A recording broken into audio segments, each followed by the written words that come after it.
Good afternoon. Thank you for joining us for today's webinar, Insights into Technology and the Impact on Staffing. I'm Wendy Johnson with the Pennsylvania Healthcare Association. Before we begin, I have a few housekeeping items to cover. PHCA offers monthly webinars to members to receive updates from department staff on regulations, learn from industry experts on current trends and practices, and to gain a better understanding of practical application tools to equip you so that you may continue to provide the highest level of quality care possible. This webinar is being recorded and will be made available on the PHCA website. The webinar has been approved for 1 continuing education credit for PHCA members. Credits will be uploaded to NAB within the next 2 weeks for those of you who have provided us with your unique NAB number, and I will be sending attendance certificates. A survey will be launched at the close of the webinar. Your feedback is important to us and to our speaker, so please take a moment to complete the survey.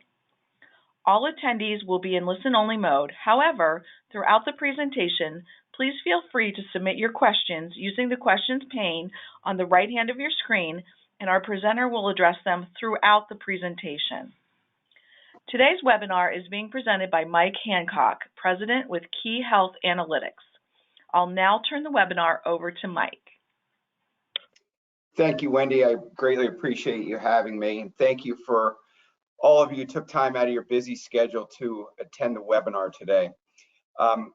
We're going to be talking about something that I feel has become extremely important in the healthcare space, right? Specifically in long-term care and assisted living, technology and staffing, right? It's probably one of the top 2 topics that are most commonly talked about or have been referenced as we move forward through the pandemic.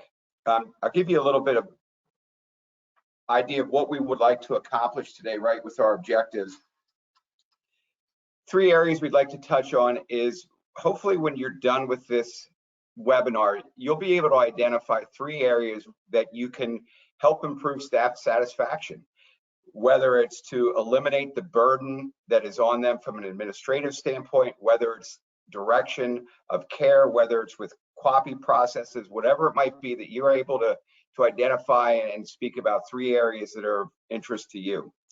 Part 2 is the Titanic diagnostic related to staffing and technology. And what that is, it's a diagnostic tool that we use when we're consulting with organizations like yours that will allow you to kind of take an internal assessment of where you are, what your risks are associated with it, and are you ready to make changes within the organization.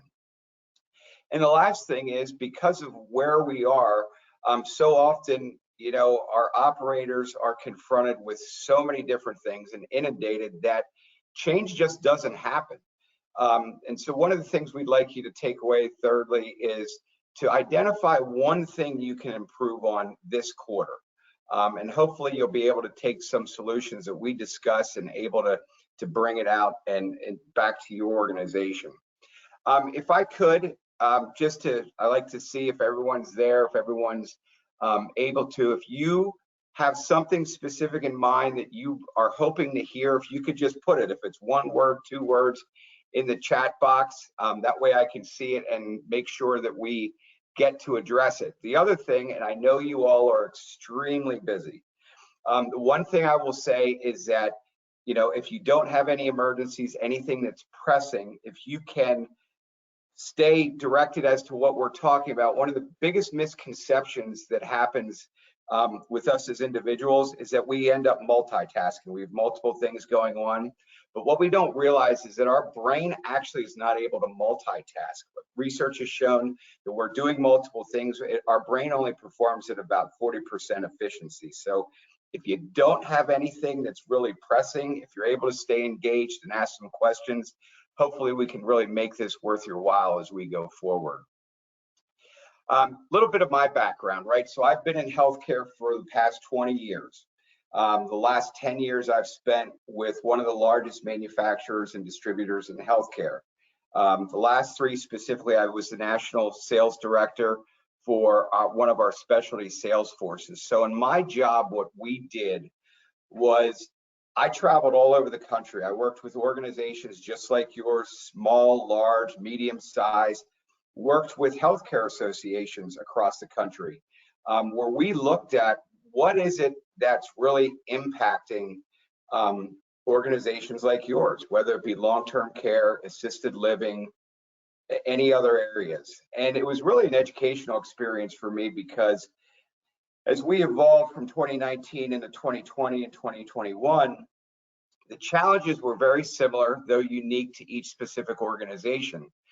And my hope that as the organization that I was with was that we would really become somebody much broader than just a provider of medical supplies, because medical supplies have such a small impact on organizations and there's such a big focus on them. So one of the things that I was hoping and really tried to do internally within our organization was to drive us to be a data and results driven organization that could actually show tangible outcomes. We made some attempts, but still at the end of the day, we weren't able to give substantive results to organizations that showed this is how it's impacting your patients, this is how it's impacting your staff, this is how it's impacting the bottom line of your organization. And so it became frustrating for me, and that's really why I went out and started Key Health, was because I saw a need and I saw a paradigm shift in what we needed to provide to give real results and real data to our post-acute care partners, as I'll touch on and talk about as I go through. Some of those areas that I've kind of learned about and experienced in my travels. Feel free to chime in if I'm way off base, if you think that, yeah, it's kind of appropriate to what you guys are facing. And if not, you know, something to think about. So what I want to start off with first is really kind of a summary, right? Where we are today, and you guys know this better than I do. A recent study that I just saw that came out in the last week or so was some data on 2020, and it was related to operating margins. And the median operating margin across the country was about 3.1%. Now, when you look at that number nationally, that actually went up a little bit from the previous year. But what's deceiving in that number is that a lot of that operating margin was fueled by state and federal healthcare provider funds that were generated out by the state and federal governments, right? So when we take those numbers and those dollars out, the actual adjusted operating margin for 2020 was actually negative 1.5%, right? To me, that can be concerning, right? Because as we look at the long term, the longevity of the healthcare that we're able to provide, it's not the direction where I think any organization wants to be. What really strains those operating margins are just some of those 6 items that I've listed there, right? From governmental regulations, which you guys, you know, there's more and more every day. Payment structures have gone from the RUGS model to PDPM. Staffing shortages, right? We struggled with staffing prior to the pandemic, right? It's, you know better than I do that it's even worse now. Data systems, right? Whether you've been a part of acquisitions or you've been a part of divestitures, you know that there really is not, has not been a solid way to integrate your data systems throughout your organizations, right? So that integration is a big stumbling block. And then lastly is that expenses are just far outpacing reimbursements. You know, recently a study has come out, a survey that was done of healthcare providers, right? The number one concern, and this is from healthcare workers, was technology and patient care. 82% of organizations still manually document facility activity. We are in the 21st century, right? And if we could overcome some of those obstacles related to the manual activity, it has a big impact on the burnout that our clinicians are facing, right?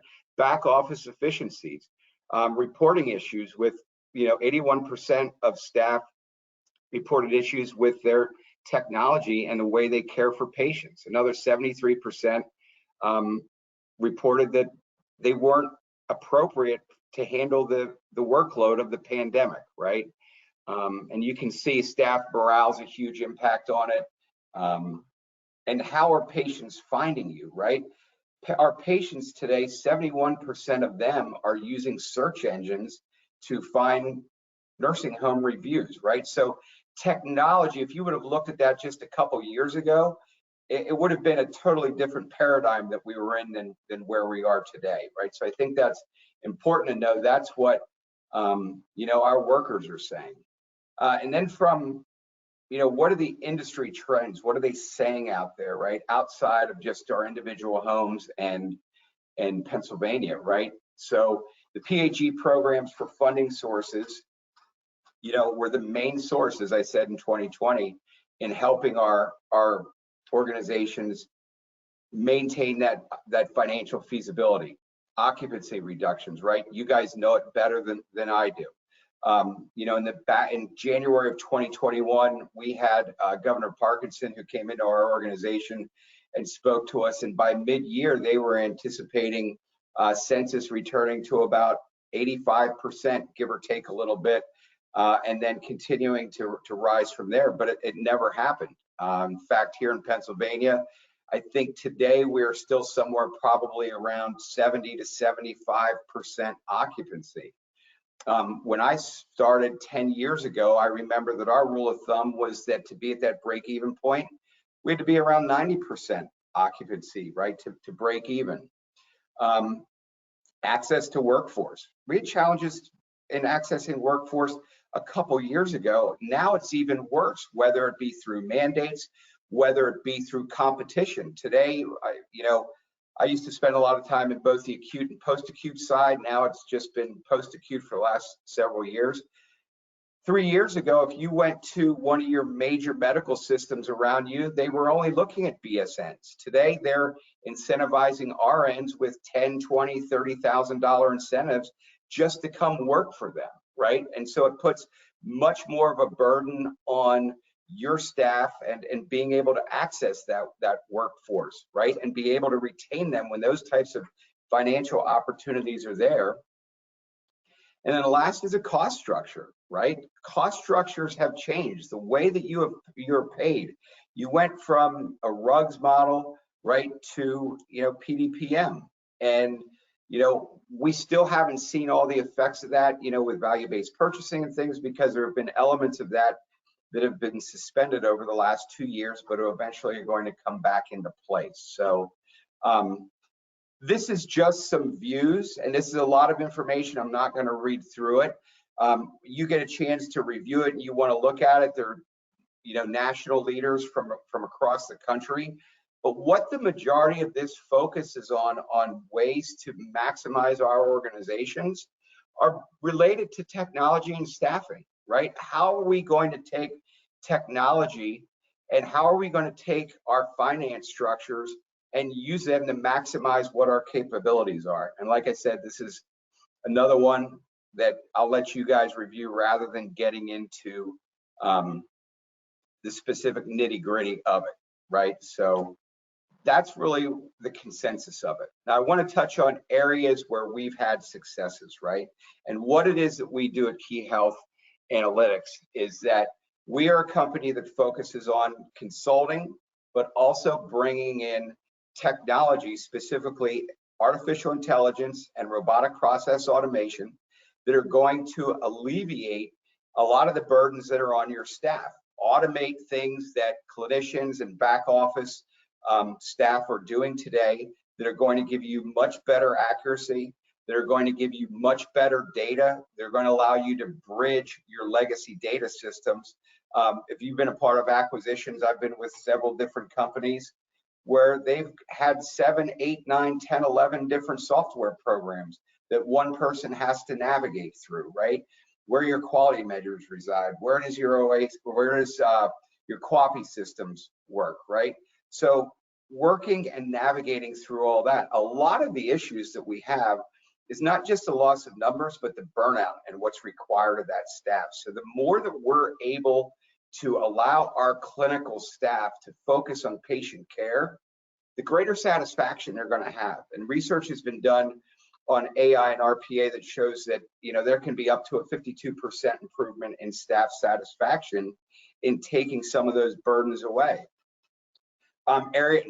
Specific areas where we've had success is really helping devise the care plan, right?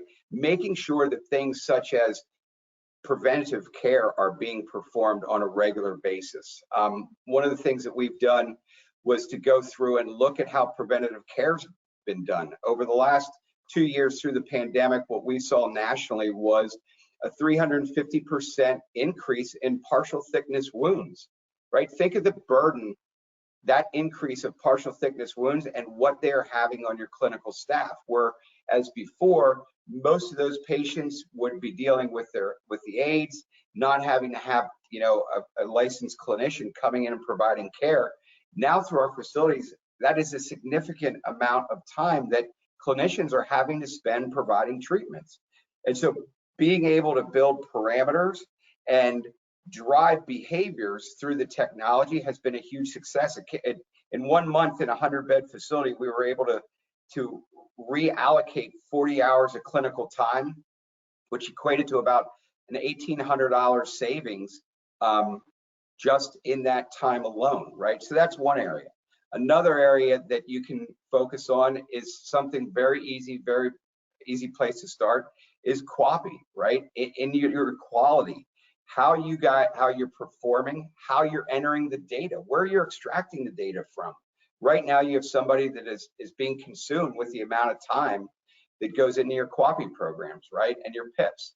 As I said earlier, bridging your legacy technology systems, right? You have system A, system B, system C, and today you've got to go pull information out of each one, dump it into a spreadsheet, do all that manually. Well, you can automate that entire process, right? And allow those resources that you're using today to go in a different direction. Anything from your clinical audits, right? Clinical audits you're looking at to develop your care plans, your intake, identifying eligibility, verifying that eligibility, your accounts receivables, payables. If you're able to automate those processes, get them done quicker and more accurately, how much faster will you be able to get your reimbursements to get paid from those payers, right? So those are all areas that have huge impact on the organization.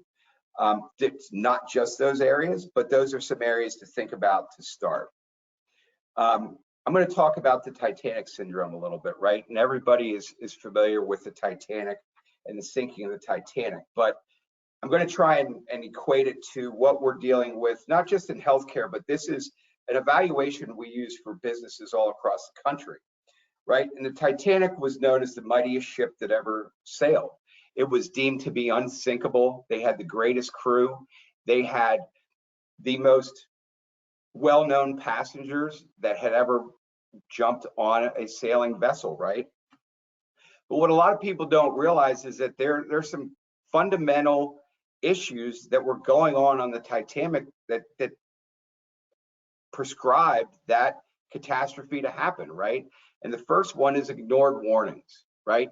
It was the greatest ship in the world. And what a lot of people don't realize was that as the Titanic was traveling across the Atlantic Ocean, they received numerous warnings of the ice fields, and so many to the point that their communications people on the Titanic radioed to the other ships and asked them to stop signaling them and radioing them because they were trying to send transmissions for their passengers to family and friends on the American side of the Atlantic Ocean.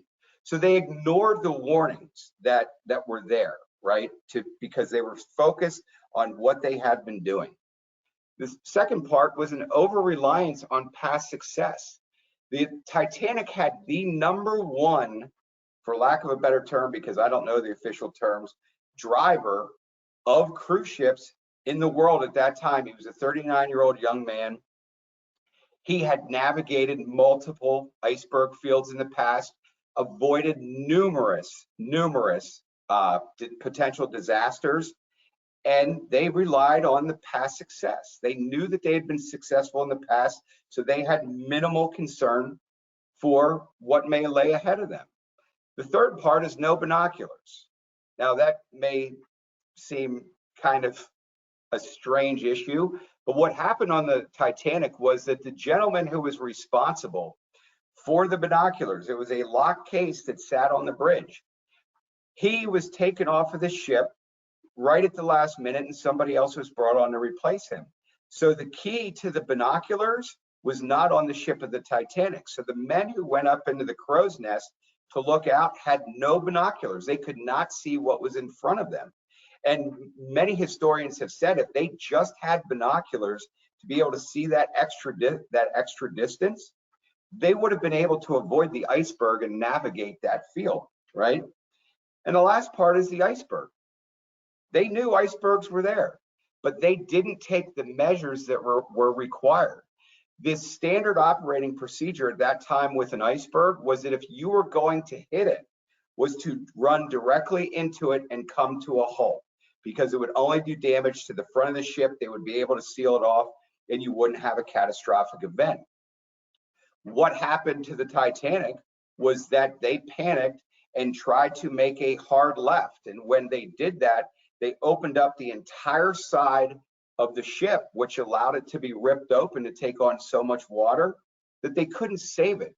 They were destined to failure. So what I've included here on the bottom is a YouTube by Dr. Nadia, and she's from Kazakhstan, and her last name is, I cannot pronounce it, so I'm not going to even butcher it, but it's there for you to go watch it. It's a 15-minute video that's titled How to Kill Your Company and the Titanic Syndrome and how they go together, right? And no one ever wants to kill their company, but it's actually an interesting exercise in being able to do some self-analysis, right? So now what I'm going to talk about is how this all plays in together, right? And this is kind of the bell curve that we're all familiar with, right?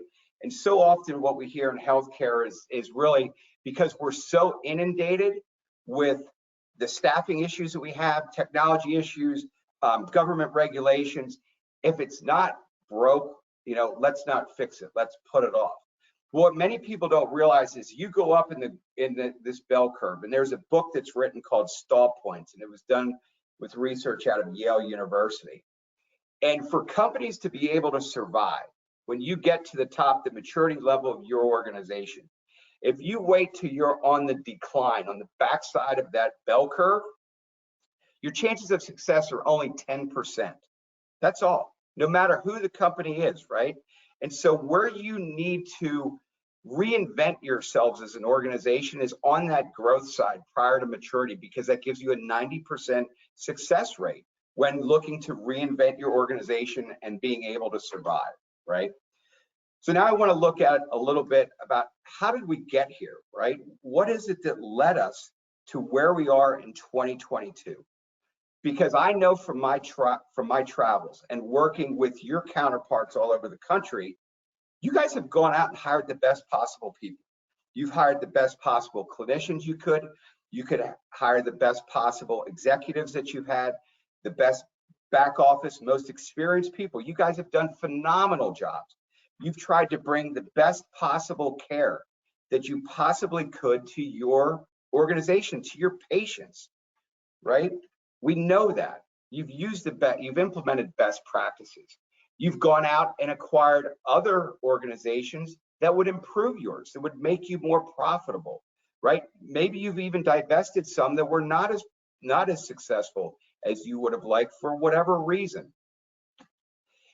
But what we've also encountered, right, is we have diminishing access to our human resources. The most important resource to your organization, they've been diminishing. And unfortunately, we're not able to recreate them, right? A lot of options and a lot of organizations are looking at foreign workers.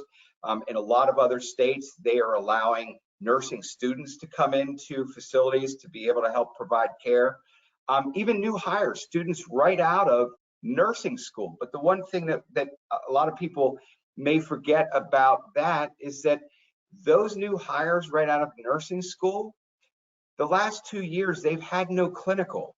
So they've had Zoom courses, right? They've had classroom education, but still their knowledge and their experience to providing practical care is almost non-existent because they have not been able to have their clinical time that they normally would.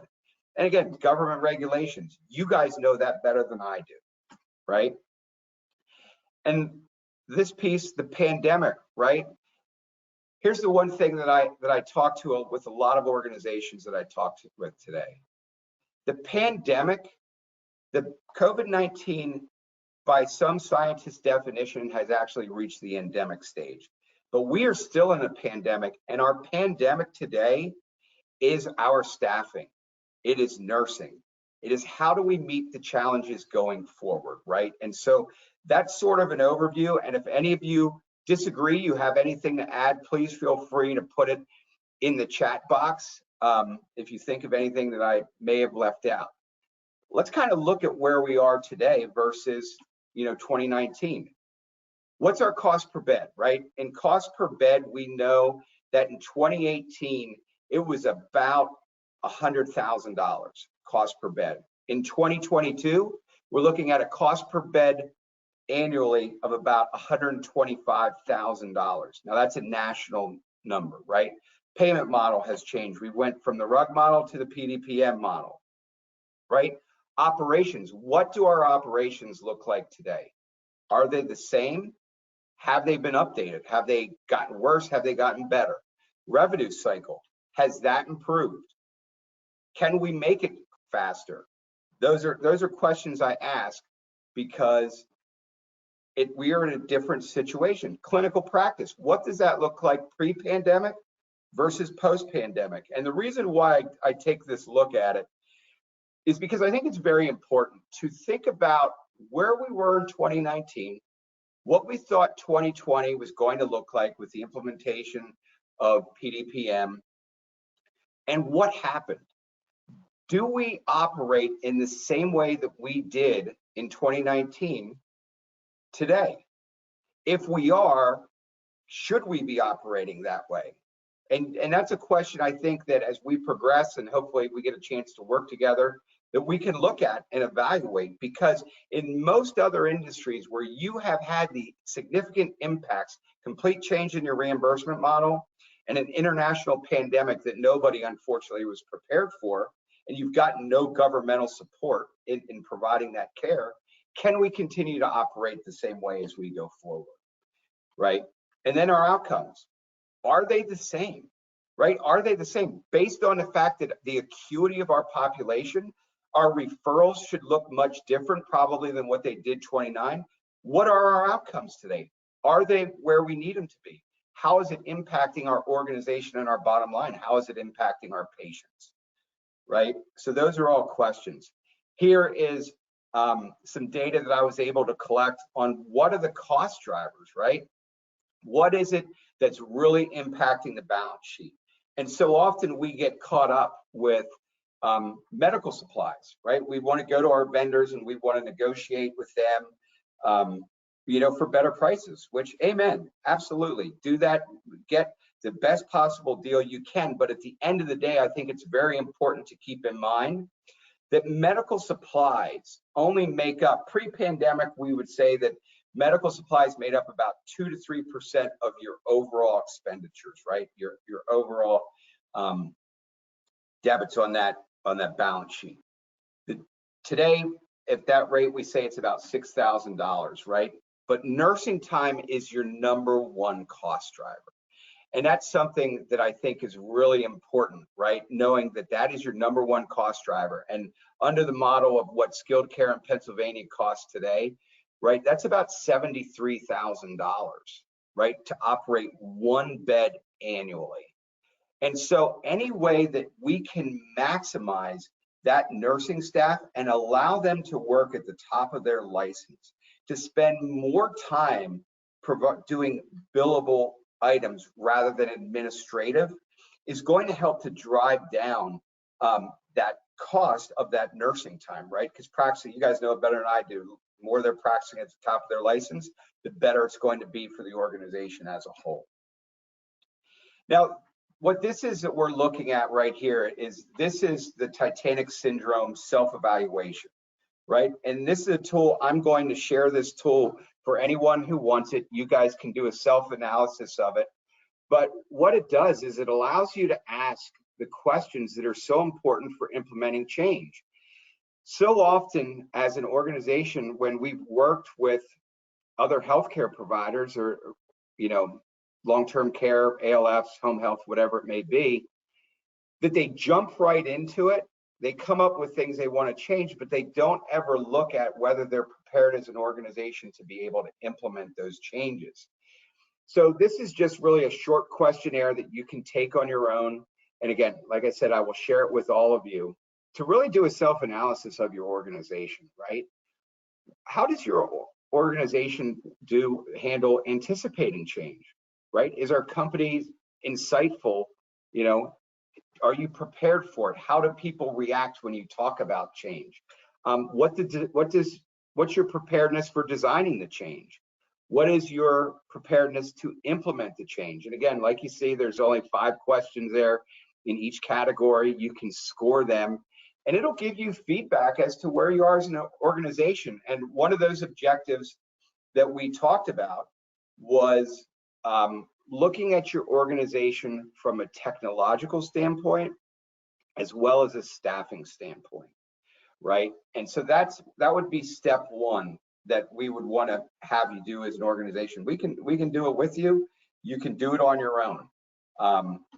The next piece of it is really figuring out, where are we? What are our priorities today?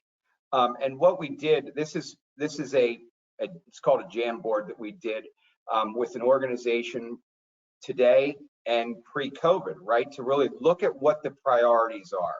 It's a very simple exercise. Sit down with you and your team and talk about, right?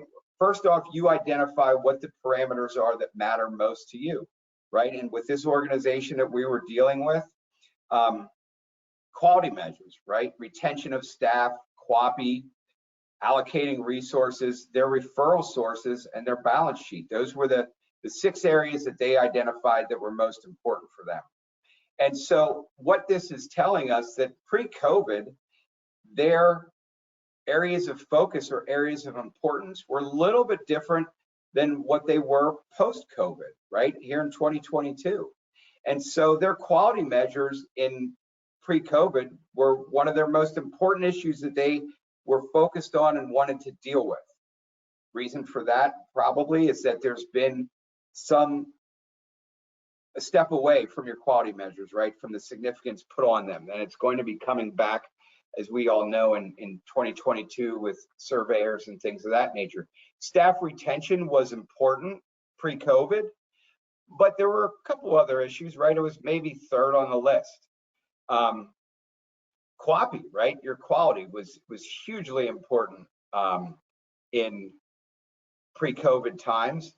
Resource allocation, we kind of talked about it, but it wasn't a significant issue. The referral sources, they were there, right? We kind of had them. They were established. They were always going to be there. They weren't going to go away.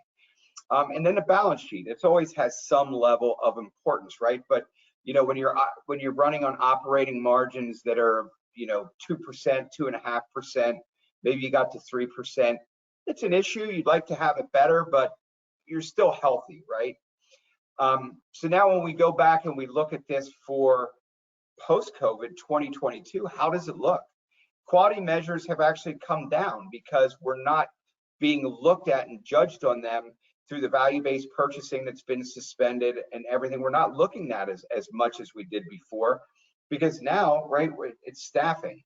Retention is extremely important, right? So that's an area that this organization realized that they needed to focus on. QAPI significance had dropped significantly.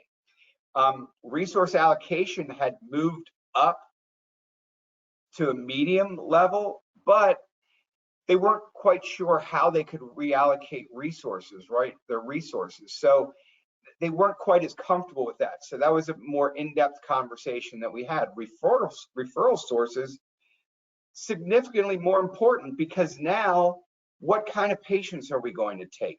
Where do we perform well?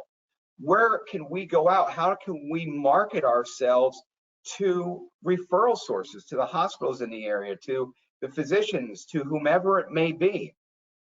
And then the balance sheet was always important, but now it's even more important. When you look at the adjusted medium, the adjusted margins that I had referenced earlier in the slide, and operating at negative 1.5%, that balance sheet becomes even more significant. And I'll say this, Jen, this is just kind of some anecdotal information, and then it's a little bit of information that I was able to glean from the Pennsylvania Healthcare Association. When I met with customers throughout the summer and throughout the fall, and I talked to them about their reserves, how long would their reserves last, they felt pretty confident that based on the trajectory of referrals that they were getting, census numbers, and the direction they were going at that time, that their reserves would last sometime into the middle of 2022. That was anticipated on 80 to 85% occupancy. Well, some data that I was able, again, like I said, the Pennsylvania Healthcare Association shared with me on a survey that they did in September, was that 6% of the organization in Pennsylvania would last until about March. 33% of the membership's reserves would last until somewhere around September of 2022. So that's almost 40% of the membership are anticipating reserves running out by, the end of the summer, right? From all the state and federal dollars that they have gotten. So is that based on 70, 75% occupancy? Is it based on a higher occupancy? I don't know, but it is something to think about. So how can we start addressing those issues and start impacting them for the organization, right?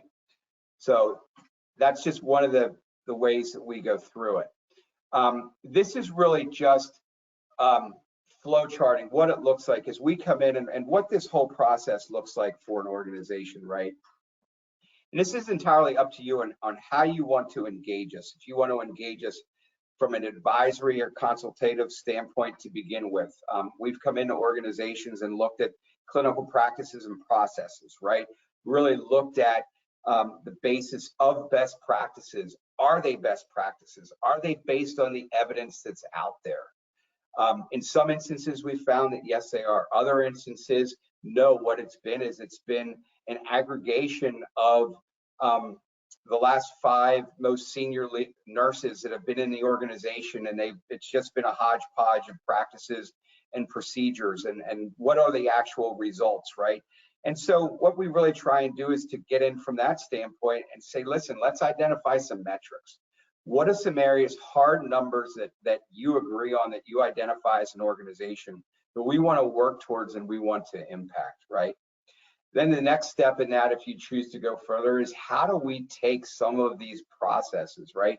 After we've gone through the Titanic analysis and we've looked at the Jamboard and identified what's most important, where is it that we want to start? What does it look like, right? And so we'll sit down with your staff, our team of engineers and consultants, and we'll sit down and we'll talk about what it is that you're doing, right? And here's what it will look like. Here's how we put this into process, right? And we know that this is it's a big step, right? It's something different than what you've looked at in the past. So from our standpoint, what we're asking is that we'll come in and do a proof of concept, right? You don't have to obligate yourself to anything.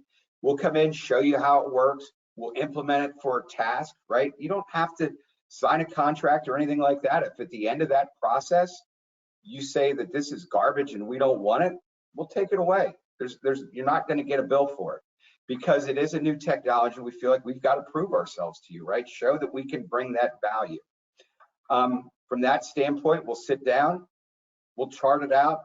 Here's what we're going to do. Here's what it's going to look like. And we'll build that process, build that system in place for you. That time frame can be somewhere between 4-8 weeks on the long side. And from a financial standpoint, we operate basically on a 3-to-1 savings, right? So we basically see somewhere around, 3-to-1 savings when you implement these procedures from a financial standpoint. As I said earlier, there's staff satisfaction. It goes a long way.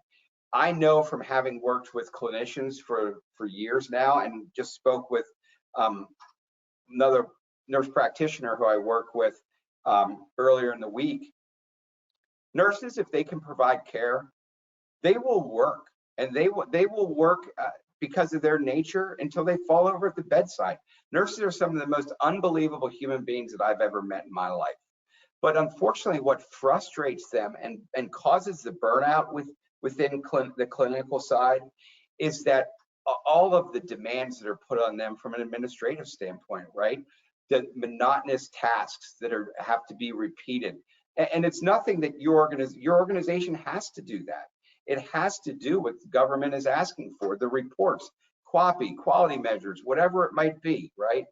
So this is just kind of to give you guys an idea of what that process will look like. You know, going in, accessing your EMR, accessing your QAPI, accessing your invoices, processing them, whatever it may be. These are just some opportunities that we've seen. Admissions and referrals, right? Identifying the eligibility.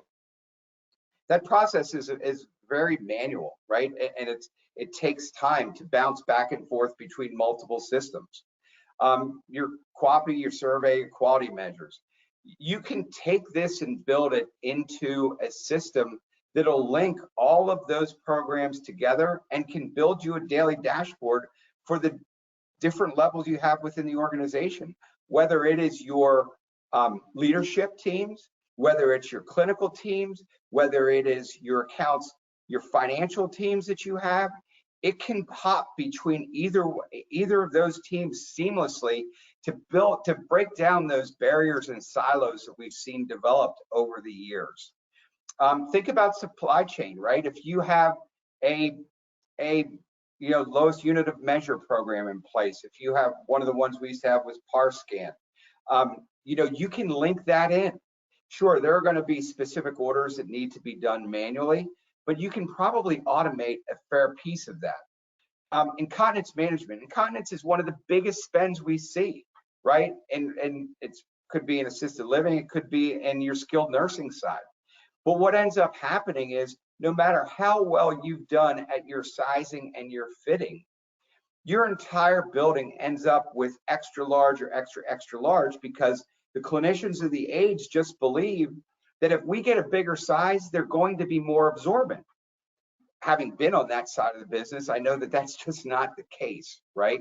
And so they get oversized, which drives the costs up and actually increases leakage, right? Because they're not sealed properly the way that they should be. So you can build an entire incontinence management that will maintain that, make sure that the specific patient gets the appropriate size, that it gets ordered on a specific time frame, whatever you guys establish. So it's completely customizable to you. As I said earlier, establishing and maintaining those performance metrics, right?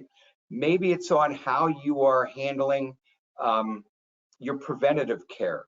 Maybe it's your interventions, right?